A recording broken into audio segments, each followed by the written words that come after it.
નમસ્તે ખેડૂત મિત્રો, આજે આપણે વાત કરશું અળસિયાનું ખાતર। મિત્રો, ખેડૂતના જો મિત્ર છે એ અળસિયા છે, તો વર્મી કમ્પોસ્ટ છે એ અળસિયા દ્વારા જ બનતું ખાતર છે, એટલા માટે એને અળસિયાનું ખાતર કહેવામાં આવે છે।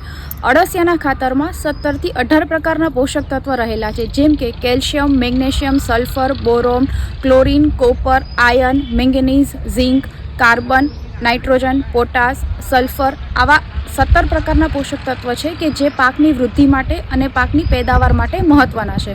તો મિત્રો, આપણે છાણિયું ખાતર શા માટે વાપરવું જોઈએ એના કરતાં અળસિયાનું ખાતર સુપર પાવરફુલ છે।